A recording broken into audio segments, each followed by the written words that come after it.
This is the D Tycoon Show. My name is Trudy Leong. I'll be your host today, and my co-host, Bill Morton, will be back in 2 weeks. Next week, Memorial Day, we won't have a show. This is the contact information for Miss D Tycoon. Her telephone number is 312-519-7922. And her email is mayortycoon@yahoo.com. She also has a Facebook. You could search for Mayor Tycoon. Today we have with us Brien Cron. He's the main proponent. Are you the founder or are you I'm the president and founder? Correct. President and founder of Chicago Tiny House.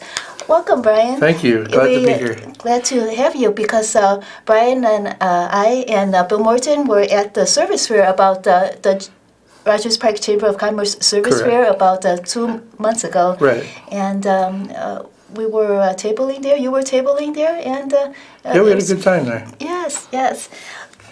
Could you describe Chicago Tiny House, your organization, and your role in Chicago Tiny House? Sure.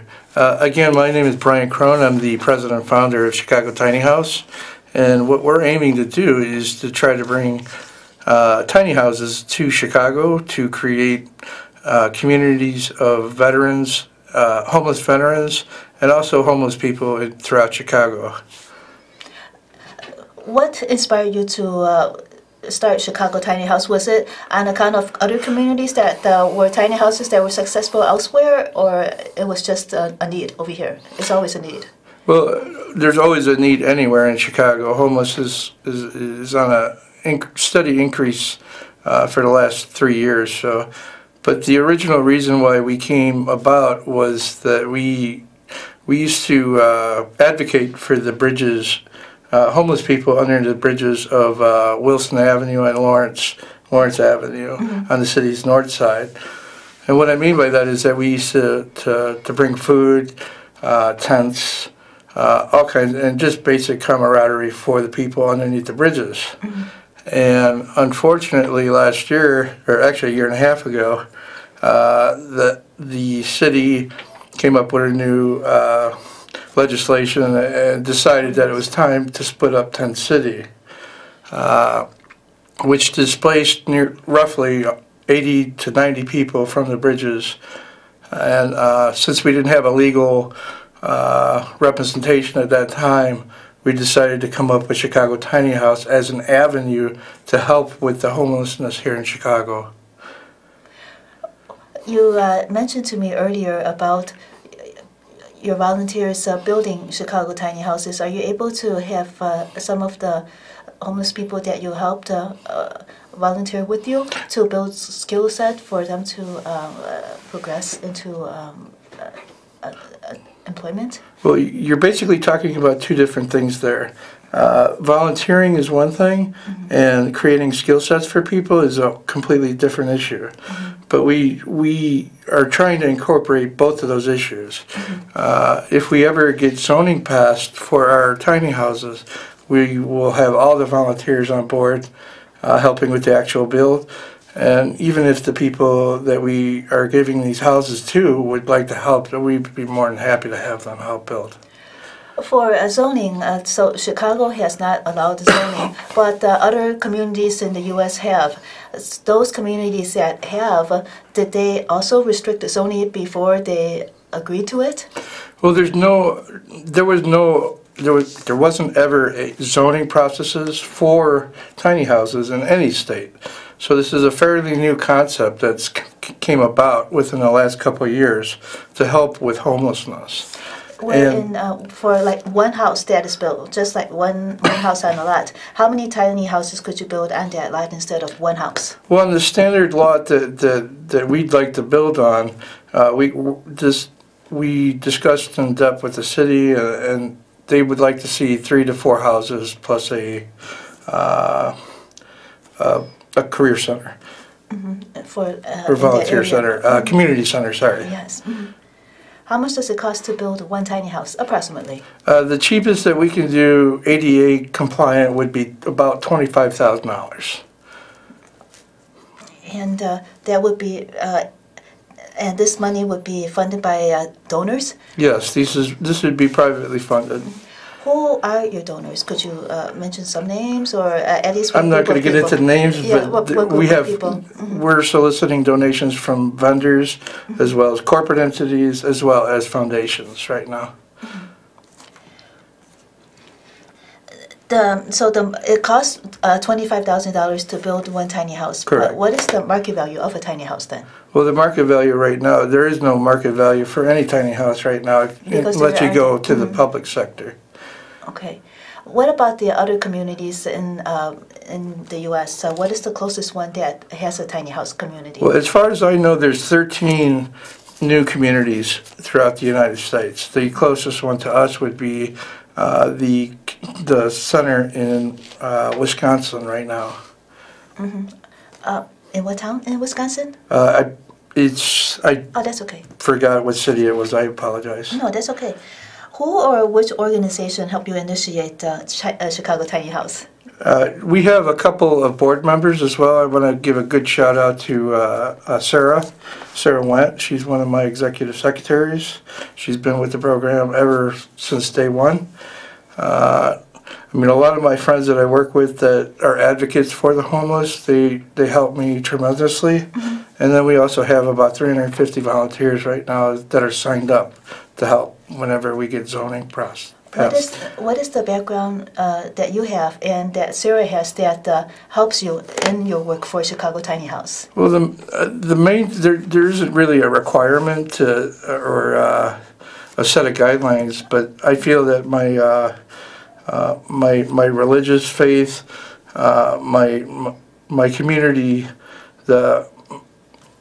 my assessment that I'd love to help the community and homeless people, it has been in my blood since I was born, I believe. I don't like to see people struggle. Do you have a background in construction? I don't have a background in construction, but I have a background in helping the poor. So and I've been helping the poor for almost 20 years now. Let's put it this way, we need more people like you. What inspired you to start helping the poor so that maybe we could apply that inspiration to others? Well, I live in an organization as a Christian, and my Christian faith has taught me to help those in need. So basically, I mean, all my life I've been a Christian, but it's taught me to gather others and go help the people that need it. Have you had an opportunity to speak with Mayor Lightfoot about Chicago Tiny Houses? I have not, but I would totally love the opportunity to speak with Ms. Lightfoot or her staff as well regarding this. I think she poses a new awakening or new view into tiny houses for Chicago. Did she ever describe any of her positions on homelessness during her campaign? I haven't heard any yet right now. I know she cares for the development of low-income housing, and that's what we're doing. We're trying to provide low-income housing for people who deserve it and need it. Do you have any plans about where you would situate your first Chicago Tiny House community? If I know that you're trying to get zoning, but since you want to, then it must be zoning for a specific area. Could you tell us where that neighborhood is, or where that lot is? Well, right now I have a lot in Humboldt Park that a year and a half ago that was set aside for us. But the thing is zoning. The zoning issue is so complex right now in our city. Right now we don't have any zoning laws for tiny houses. So we have to create new laws for zoning to allow that. And that's where we're running into the issues going forward, because we can't build without zoning. What about the local community? What is their reaction to Chicago Tiny Houses? If they support you, would that help you? Oh, I think any type of support helps. I've been out on the ground. I mean, my whole life is about getting out there and talking to people. I haven't spoke to anybody that actually confronted me or opposed tiny houses or the tiny house communities. How do you build your volunteer base? Strictly through our website. People sign up, and how long do they usually stay? I'm sorry? People sign up to work and help you Right. to advocate right now because there is no building. But Right, we have the waiting list right now. Again, everything, our entire project is deemed on zoning. So, and again, we proposed the city twice last year, but Mayor Emanuel put everything on hold, so to speak, I guess. he prioritized other things over Correct. tiny houses. And so that's why we're kind of anxious now with Miss Lightfoot coming in. It's like a new beginning. We could re-propose the city that way, and hopefully we got a lot of new people in city council. So I'm hoping that we'll have a favorable concept with the city. Have you visited the other communities and then gain some advice from people who ran those tiny house communities? And maybe some people that live I'm there? in constant contact with a few of them, and I consider them friends now. And they're always giving me advice on how to proceed. And but right now, again, we can't really start here unless we have the zoning in place. Can you do you have a rundown about how many aldermen might support you? How many sponsors do you have, if any? I do have a couple of the aldermen right now that back the program. Again, nobody wants to go on record unless the program is approved. So, again, I can't name names, but there are people interested in our program. Who would approve it? I'm sorry? Who would approve the program? The zoning? We have to go through the zoning commission, where we propose the zoning Department of Planning and Services, and then from there it goes to the city council, who has to vote on the changes for zoning, and that's basically where we're stuck right now. So you have gone through the zoning commission already? Correct. Our proposal went in twice to the planning department. We have not gotten an answer as of yet.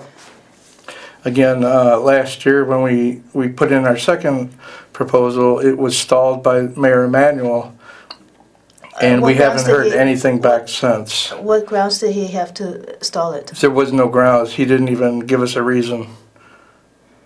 All I was told was that everything's on basically a freeze. But you said that it did go through the zoning commission, so how It did didn't go through the zoning commission, it went through the Department of Planning, I see. which is the first step for any project that you plan to build in Chicago. How difficult was it to go through the Department That of Planning? department is not difficult. That's not the hard part. The hard part is getting into the zoning commission. What strategy do you have to get it through the zoning commission then? Right now, we're looking for people to help us rewrite some laws or regulations so that we can get permits for zoning, and that's my strategy going forward for this year. Is it some aldermen that are helping you This would have to be, sponsor? it would have to be a combination of that. It would have to be a lawmaker that's familiar with zoning, so preferably an attorney that does this for a living. And then you would also have to be backed by an alderman to go ahead with the build. Okay, so right now, do you have anybody that is helping you write the legislation? I don't have an attorney right now for zoning, but I am backed by aldermanic. Okay. And what about, so you do have volunteers, but so far you don't have a volunteer attorney then? Right, I'm looking for somebody to help us rewrite zoning laws for tiny houses. That would be our biggest need right now. Well, maybe on account of this show, if there is an attorney out there that is Oh yeah, watching, that would then be maybe- awesome. Yeah. I mean, we have our website out there. Feel free to come to our website. What is the name of your website? It's chicagotinyhouse.ngo. You can sign up. There's no cost ever. Everybody is completely 100% volunteer, even myself. Nobody gets paid in my organization.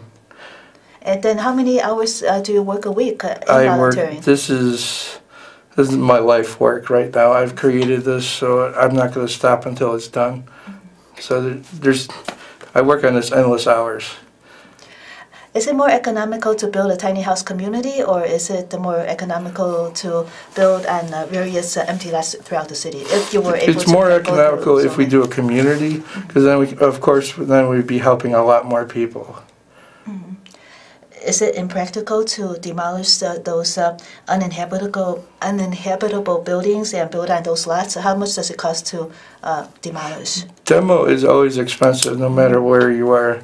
So, I mean, in all practicality, Chicago has hundreds of empty lots as of right now. And Chicago Tiny House has the means to come up with tiny house communities that'll adapt to any size lot throughout Chicago. So we're not afraid of building anywhere. And there's land out there that we could use. We just have to come up with zoning. And I know I keep saying zoning, zoning, zoning, but you know, that's really the only thing stopping us right now. Well, the other communities then, did they have problems with zoning in the beginning? Was it like Chicago? Oh, yeah, but it was a lot different. Chicago has a lot of red tape when it comes to politics, unlike some of the other cities. And once they've banded together in the other cities, it was a lot easier. But, you know, it's kind of funny that you asked me that, because most of these communities have some kind of negative feedback when they start. And, you know, I talk to a lot of my friends that do have some of these communities, and they have always said that, you know, there's always a small group that is against the community when they start.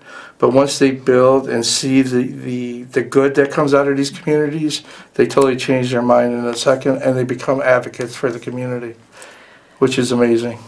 Is there any way that you could bring up those scenarios and the past work and those experiences of those residents back to persuade the politicians in Chicago? Well, see, that's just the thing. Unfortunately, homelessness doesn't make money for the city.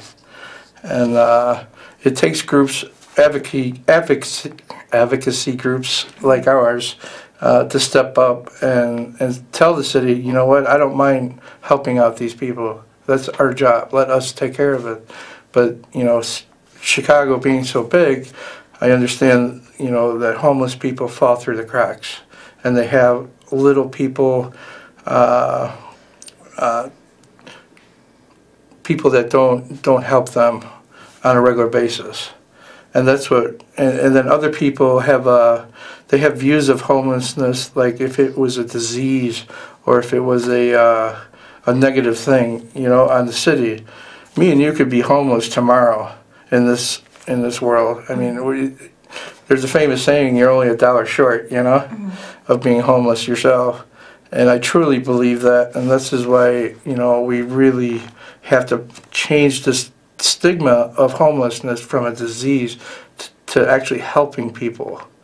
I mean, it's just, it's horrible what people view homelessness as.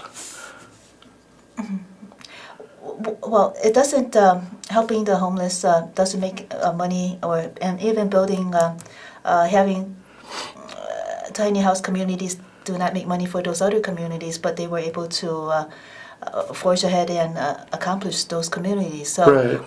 How is it that this city will not do that? Is it on account of the people in charge, or is I couldn't answer that question, unfortunately. I'm not a politician, so I don't know what's going through their minds.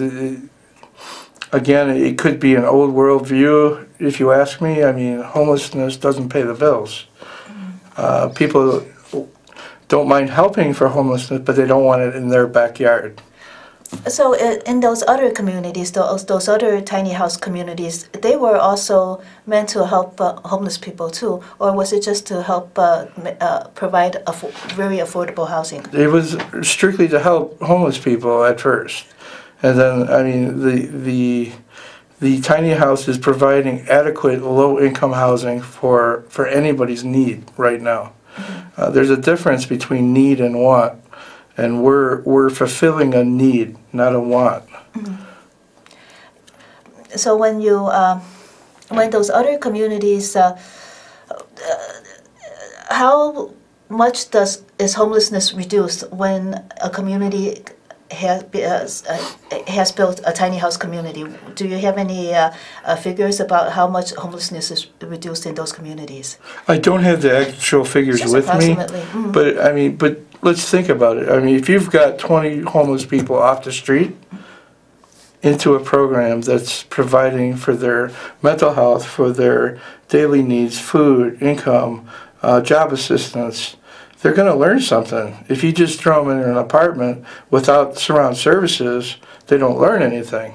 And then the stigma comes back into play, or the wheel of negativity comes back in, and they fail.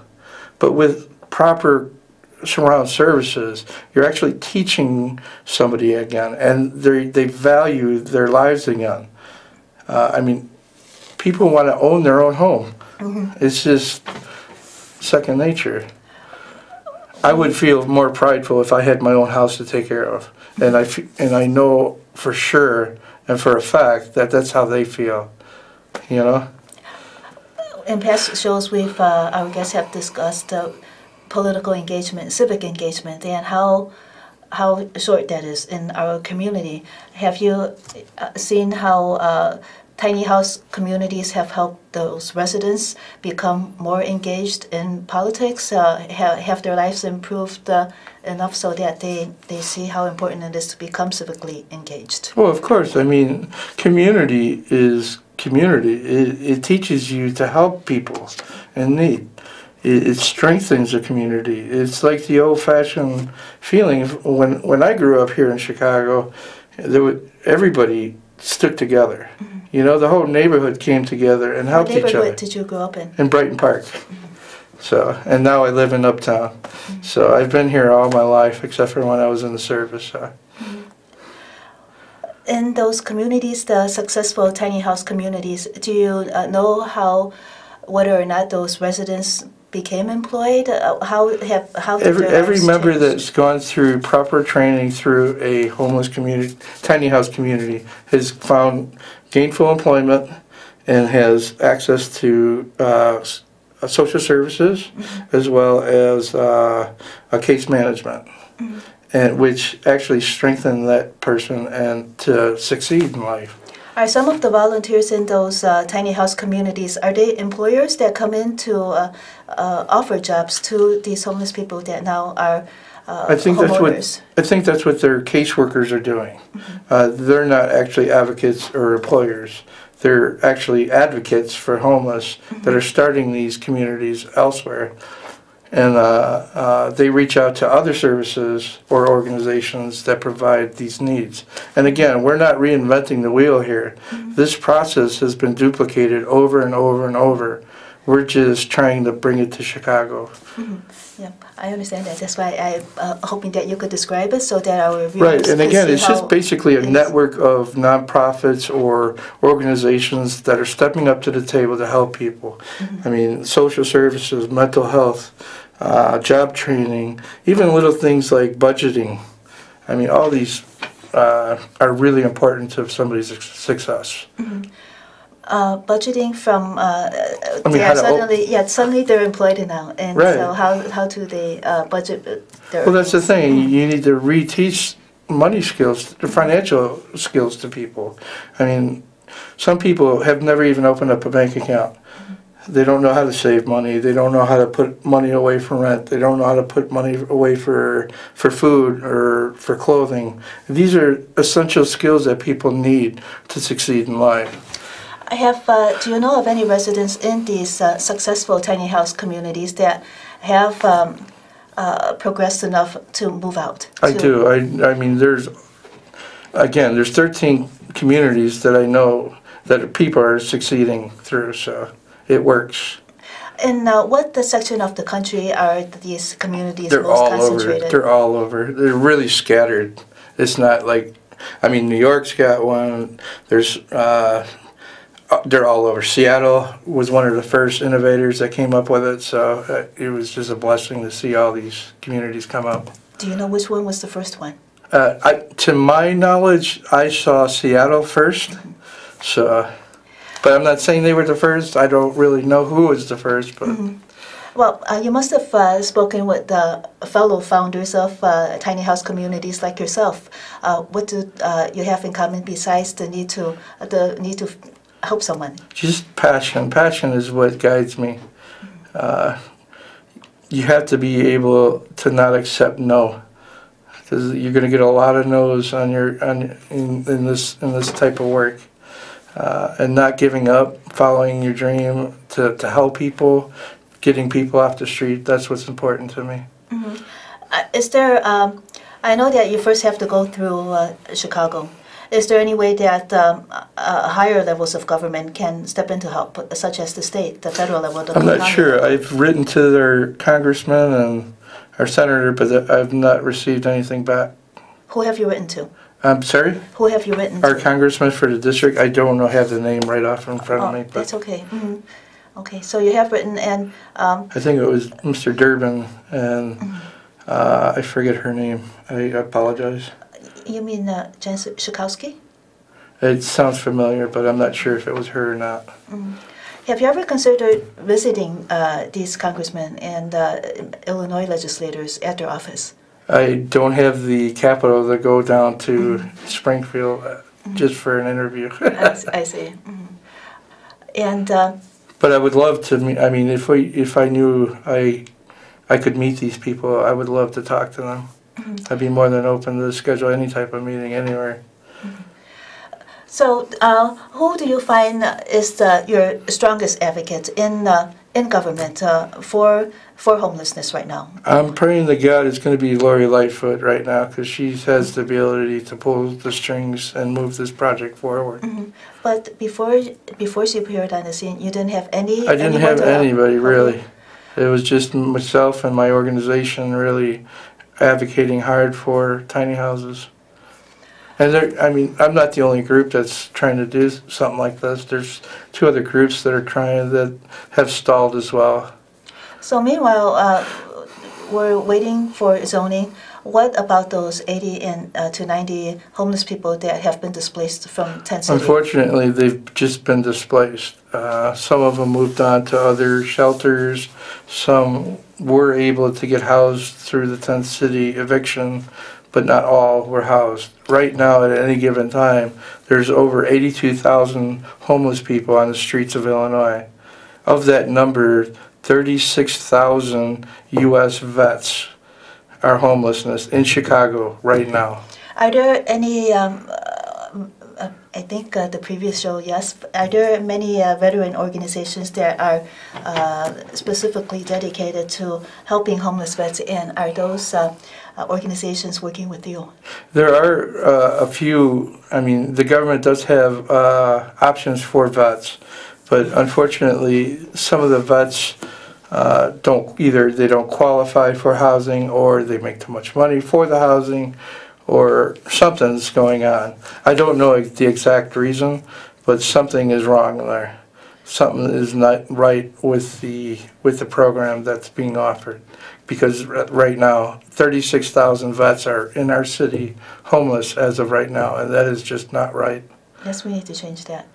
Thank you so much, Brien Cron of Chicago Tiny House, for coming on the D-Tycoon Show.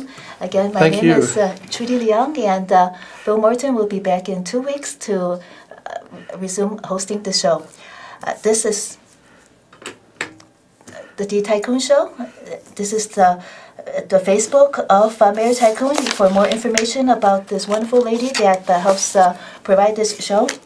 And her telephone number is 312-519-7922, and her email is mayortycoon@yahoo.com. This is Brian's business card, Brien Cron at Chicago Tiny House Incorporated, and the website is www.chicagotinyhouse.ngo. And don't forget that we have a monthly job fair. The Rogers Park Chamber of Commerce has a monthly job fair. Thank you so much for joining us.